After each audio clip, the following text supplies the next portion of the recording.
그제 입적을 한 자승 스님의 사망을 둘러싼 의문이 가라앉지 않고 있습니다. 이 사망 전후 과정을 들여다보면 석연치 않은 점들이 있는데요. 네, 이런 가운데 조계종 측은 오늘 유언서가 추가로 발견됐다고 밝히는 등 애초 발표했던 대로 스스로 선택한 분신일 가능성에 무게를 싣고 있습니다. 이 내용 포함한 주요 이슈 양지민 변호사와 이야기 나눠보겠습니다. 어서 오십시오. 안녕하세요. 네, 오늘 저희가 단 제목처럼 입적 관련한 물음표들은 질문을 좀 할 텐데 일단 아까 정리했듯이 사망 직전 행적이 있었거든요. 지금의 어떤 과정을 좀 동선을 보면 스스로 불을 질렀을 가능성이 좀 높아 보이는데 변호사님 생각은 어떻습니까? 맞습니다. 왜냐하면 이게 CCTV가 없었다라면 사실은 더 이제 궁금증이 많았을 수 있습니다. 하지만 이제 그때 당시가 이제 다 담긴 CCTV가 있기 때문에 어떠한 동선으로 이렇게 이제 방문을 하게 됐고 유사체 안에 들어가는 모습부터 그리고 인화 물질이 담긴 것으로 추정이 되는 이 플라스틱 통을 운반하는 그런 모습까지 다 찍히게 됐고요. 일단은 본인이 그렇게 이제 인화 물질을 운반을 하고 들어간 사람만 있고 나오거나 또 특별하게 이제 추가로 거기에 이제 들어간 사람이 없다면 스스로 이제 극단적인 선택을 했을 가능성에 무게가 쏠릴 수밖에 없고요. 말씀해주신 것처럼 화재 한 7분여 정도 전쯤에 자승 스님이 이렇게 문을 열고 바깥을 이렇게 살피는 그런 모습이 있었습니다. 네. 그렇게 포착된 모습을 마지막으로 7분 정도 후에 이 유사체 안에서 불길이 치솟게 되는 상황이 발생하고요. 만약에 누군가가 그 사이에 침입을 했을 가능성이 있다면 타살의 가능성도 있겠지만 아직까지는 그러한 정황은 발견된 것이 없는 것으로 보이고 그때 당시 사찰 내에는 이 자승 스님 외에 이제 주지 스님과 그리고 60대 경비원과 다른 이제 재무보살 이렇게 3명 정도가 있었는데 다 참고인 조사를 마친 상황이고요. 일단 외부의 흔적은 없었다라고 네. 진술을 했습니다. 자승 스님이 이제 유언서를 남겼다고 하고 또 그간에 또 행보도 있었고 여러 가지 그런 사망을 둘러싸고 의문이 제기되는 부분이 굉장히 많은데 특히나 그 유언서에 있는 그 표현들을 보면 좀 오기들이 있더라고요. 그러니까 잘못 써진 그런 표현들이 좀 있어서 혹시 이게 좀 쫓겨서 쓴 게 아니냐 이런 의문도 제기될 수 있거든요. 맞습니다. 그렇기 때문에 처음에 수사기관에서 좀 초점을 맞췄던 부분이 어쨌든 본인이 이렇게 극단적 선택을 한 행동에 옮긴 사람은 맞지만 누군가의 강요에 의해서 그런 행동을 했을 가능성까지 모두 다 열어두고 수사를 전개를 하겠다라는 입장을 밝히기도 했는데요. 말씀해 주신 것처럼 이 유서에 본인이 평소 굉장히 많이 사용하는 그 단어들조차 잘못 이제 적혀 있습니다. 이 제자를 의미하는 상좌라는 단어가 있는데 상좌를 상자라고 오기를 하기도 하고요. 그리고 뭐 달리할 뿐인데를 달리할 뿐이대 이렇게 해서 이제 니은 받침을 빼먹는다라든지 네. 아니면 이렇게 글을 뭐 찍혀라는 이제 단어를 썼다가 이렇게 지운 흔적도 있고요. 그런 걸 본다면 사실 뭔가 심적으로 굉장히 쫓기면서 쓴 것 아니냐라는 이제 추측이 나오는 것이고요. 네. 사실 유서라고 한다면 굉장히 좀 정갈하게 나의 마지막에 메시지를 담은 그런 문서기 때문에 좀 정리를 해서 이렇게 작성을 하는 게 좀 일반적이라는 생각이 드는데 이런 오기가 있다 보니까 혹시나 누군가에 의해서 뭔가 조종을 당했다라든지 강요당한 거 아니냐라는 이제 추측도 존재합니다. 네. 아무튼 의혹이 있다면 조사나 수사를 통해서 좀 밝혀내야 되겠습니다만 아무튼 의혹이 확산되자 이를 차단하기 위해서인지 조계종에서 좀 이례적으로 좀 이딴 발표를 하고 있거든요. 어제 같은 경우는 열반송을 공개하면서 소신 공양이다라고 밝혔는데 오늘은 또 추가로 유언서 석장을 공개하기도 했고요. 네. 자, 오랜 기간 좀 입적을 생각해 온 것 같다는 설명은 어떻습니까? 일단은 추가로 발견된 유서에서 뭔가 본인이 이러한 선택을 하게 된 이유라든지 이런 것들이 조금 더 상세하게 적혀 있을 가능성도 있어 보입니다. 네. 지금 이제 앞서서 오기가 들어갔다고 말씀드린 그 유서 같은 경우에는 그때 당시에 이제 절에 올 때 몰고 온 차량에서 발견된 유서, 노란색 유서 이제 2장인 것이고요. 그 외에도 이제 추가적으로 발견된 것이 있다라고 하다 보니까 그간의 뭔가 속내라든지 감정들에 대해서 거기에는 조금 더 허심탄회하게 이제 글을 작성해 놨을 가능성이 있고 이것을 이제 관련 사람들이 이제 발견을 하고 이것은 이제 스님의 뜻이고 그 오랫동안 굉장히 상당한 기간 동안 이 고민의 고민을 두고 이렇게 생각해온 것이구나라는 것을 이제 추측을 해보는 것이지요. 그렇기 때문에 일단은 조계종도 그렇고 관련 당사자들도 사실은 이것은 뭐 자승 스님의 선택인 것이다. 극단적인 선택이기는 하지만 어쨌든 본인이 이렇게 불교적 의미를 담아서 어쨌든 깨달음을 얻고 이렇게 본인이 스스로 선택한 것이다라는 이제 그 주장에 무게를 더 두고 있습니다. 네, 아무튼 좀 정리하면 돌연 입적을 했고 자승 스님이 CCTV 행적엔 특이점이 없는 상황이고 일단 경찰 같은 경우는 유서를 포함해서 필적 감정을 하겠다고 했거든요. 좀 남은 수사 과정을 예상해 본다면 어떤 점을 좀 들여다볼까요?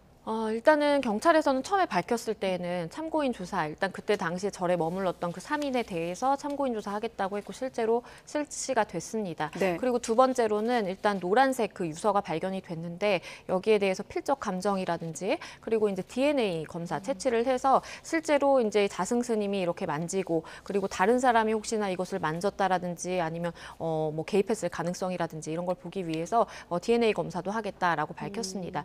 만약에 타살의 뭐 가능성이 조금 더 짙다라고 한다면 이렇게 절에 찾아오기 전에 스님의 동선 파악이라든지 뭐 관련해서 누구와 연락을 주고 받았었을지 이런 것도 다 수사 대상이 될 수 있기는 한데 네. 지금은 이제 타살보다는 사실은 본인의 선택에 의한 것으로 무게가 실리기 때문에 여기까지는 수사가 전개되지 않을 가능성도 있습니다. 네, 뭐 국정원까지 진상 파악에 나섰다 뭐 네. 이런 얘기도 들리고 있는데 이제 수사 결과를 좀 지켜봐야겠고요. 자, 그럼 영상 하나 보시고요.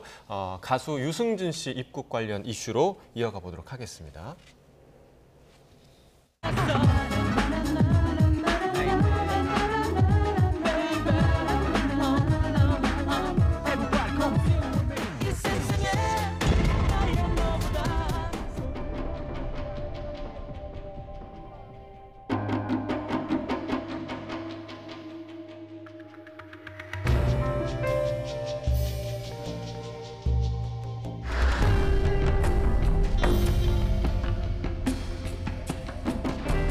우리나라 국내 그 젊은이들에게 미치는 그런 영향이 심대하고요. 이것이 또 국익을 해할 우려가 있다고 이렇게 판단이 되기 때문에 법무부에 요청을 하게 된 겁니다.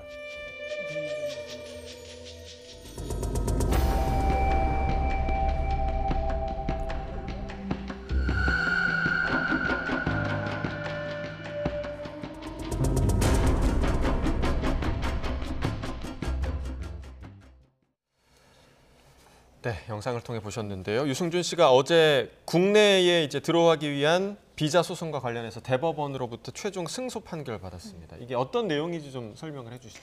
네, 이번에 이제 승소 판결이 나온 이 재판 같은 경우에는 유승준 씨가 제기한 두 번에 걸친 이 소송 중에 두 번째 소송의 최종 결과라고 보시면 됩니다. 네. 1심에서는요, 유승준 씨가 패소를 했습니다. 하지만 2심에서는 승소를 했습니다. 즉, 승소를 했다라는 의미는 유승준 씨에 대한 비자 발급 거부 처분이 이거는 정당하지 못하다. 그러니까 비자를 발급해줄지 말지를 좀 단시 판단을 해봐라라는 의미입니다. 그리고 이것이 이제 대법원으로 넘어오게 됐는데요. 대법원에서는 심리불속행 기각을 했습니다. 심리불속행 기각이라는 것은 일단은 유승준 씨가 승소를 하다 보니까 반대편에 있는 LA 총영사 측에서 이것을 상고를 한 것인데 그러한 상고에 대한 이유가 없다. 그러니까 2심 판단에 대한 어떠한 법적인 오류라든지 하자가 없기 때문에 그대로 인정하는 것이 맞다라고 판단을 한 것이고요. 일단은 대법원에서 이렇게 유승준 씨가 최종 승소하다 보니까 그럼 첫 번째 소송의 결과는 어땠느냐라는 또 점도 주목이 되는데요. 사실은 네. 첫 번째 소송에서도 유승준 씨가 승소를 했습니다. 예. 그게 2015년이었고요. 네, 사실 유승준 씨 관련해서 논란을 좀 줄기를 정리하면 하나는 비자 거부고 하나는 입국 금지 아니겠습니까? 지금 법무부는 입국 금지랑 비자 발급은 개별적인 입장이다라는 건데 일단 2심이 확정됐다. 자, 2심에서 유 씨의 손을 들어줬던 근거를 한번 다시 거슬러 보죠. 우선 2심 재판부에서는요. 병역 기피를 목적으로 우리가 국적을 상실한 자 같은 경우에는 내가 병역 의무를 다하지 않기 위해서 해외에 이제 국적을 취득해버린 경우 그런 경우에는 원칙적으로 체류 자격을 우리나라 체류 자격을 부여하면 안 되지만 우리가 병역 의무가 계속 있는 것이 아니고 38세라는 그 기준이 있기 때문에 38세가 넘었다면 우리 국익을 해칠 만한 뭔가 특별한 사정이 없다면 그러면 체류 자격을 부여해야 된다라고 봤습니다. 이렇게 2심 판단이 나올 수 있었던 그 근거는요. 옛날에 이제 그 재외동포법을 보면은 사실은 그대로 이제 이 조항이 나와 있거든요. 38세가 넘는 자 같은 경우에는 병역 기피 행동을 했다라고 하더라도 국익을 해칠 만한 그런 특별한 사정이 없다면 체류 자격을 부여하는 게 맞다라고 되어 있기 때문에 사실은 유승준 씨가 승소할 수밖에 없었습니다. 네, 지금 판단을 한번 변호사님과 되짚어보고 있는데 관련 부처가 외교부, 법무부거든요. 외교부는 일단 판결을 존중한다 이런 입장이고 아까 말씀드린 대로 법무부는 입국 금지란 비자 발급은 별개다. 다른 사유로 또 발급이 거부될 수 있다. 그리고 법무부가 또 입국 금지를 풀어줘야 된다. 이런 전망이 있는데 어떻게 보십니까? 말씀해 주신 것처럼 두 가지의 갈래로 봐야 돼요. 그러니까 이번에는 비자에 관한 것입니다. 비자 네. 발급은 외교부 소관이죠. 그렇기 때문에 외교부도 사법부가 이렇게 판단을 했기 때문에 사실상 특별한 뭔가 사정이 없는 한 비자 발급에 또 다른 이유가 없는 비자를 발급을 거부할 만한 네. 또 다른 사유가 없는 한 비자를 발급해 줄 가능성이 높다라고 지금 예상이 되고 있고요. 하지만 비자는 발급이 된다라고 하더라도 우리나라에 실질적으로 입국을 하려면 입국 금지 조치가 해제가 돼야 됩니다. 입국 금지 조치는 법무부 소관이거든요. 그러면 법무부는 왜 이런 걸 했느냐라고 보면 병무청에 당시에 요청이 있었습니다. 그래서 만약에 병무청이 입국 금지를 해제하는 것이 낫겠다라는 요청이 있고 실제로 그걸 받아들여서 법무부가 실제로 입국 금지 조치를 해제하게 된다. 이렇게 두 가지 모든 조건이 성립하게 되면 유승준 씨가 한국 땅을 밟을 수 있는 것이고요. 네. 그게 아니고 하나라도 어긋나게 된다면 비자는 있지만 여전히 입국 금지 상태라고 한다면 사실 그 여권 제출하고 그 입국 심사를 받는 심사대를 통과할 수가 없기 때문에 우리나라에 입국할 수는 없습니다. 네. 그러니까 이번에 만약에 뭐 이렇게 또 다른 이유를 들어서 정부에서 비자 발급을 거부하게 되면 유승준 씨 측으로는 대안이 없는 거 아닙니까? 어떻게 되는 건가요? 아마 세 번째 행정소송을 제기하게 될 겁니다. 어. 사실 외교부도 이렇게 사법부가 판단을 했다라고 하더라도 이것을 반드시 의무적으로 비자 발급을 해줘야 되느냐? 그건 또 아닙니다. 비자 발급의 사유가 되는지, 비자 거부의 사유가 되는지를 판단을 해본 다음에 최종적으로 결정을 하게 되는 것이고요. 만약에 최종적으로 외교부에서 이거는 여전히 우리가 다시 한번 봤지만 국익을 해칠 우려가 있다. 그래서 비자 발급 못 해준다라고 한다면 이러한 거부 처분에 대해서 또다시 유승준 씨는 이러한 거부 처분을 취소해달라라고 소송을 제기할 수밖에 없습니다. 네, 예. 입국 금지랑 비자 발급 여부에 대해서 변호사님과 한번 갈래를 통해서 한번 짚어봤는데 자, 이번 판결 이후 유승준 씨 입장에서는 어떤 논리를 좀 갖게 되는 건가요? 명분이라고 해야 될까요? 일단은 지금 두 번의 이제 재판에서 모두 다 이겼잖아요, 소송에서. 그렇기 때문에 유승준 씨의 입장에서는 나는 병역 기피 행위를 한 것 외에는, 그러니까 병역을 이행하지 않을 목적으로 다른 나라의 국적을 취득한 것 외에는 나는 그 어떠한 행위도 대한민국에 해야 할 그런 행동을 한 것이 없다라고 주장을 할 것입니다. 그렇다라고 한다면 사실은 LA 총영사관에서도 비자 발급을 해주지 않을 다른 이유를 뭔가 찾아야 되는데 그것이 없다면 비자 발급을 해줄 수밖에 없고요. 네. 그리고 역시나 이제 법무부 입장에서도 시간이 많이 지났고 지금 40대가 넘었거든요. 40대거든요. 그렇기 때문에 더 이상 병역 의무와의 연관성을 좀 짓지 못한다라고 한다면 입국 금지도 개인의 인권 차원에서 또 해제할 수밖에 없는 그런 수순으로 갈 가능성이 좀 있습니다. 네. 아마 시청자분들도 유승준 씨 관련 뉴스 보면서 아직도 결론이 안 났구나 하시겠습니다만 여전히 결론은 물음표인 상황입니다. 네, 양재민 변호사와 함께 두 가지 사안 법리적으로 한번 살펴봤습니다. 변호사님 고맙습니다. 감사합니다.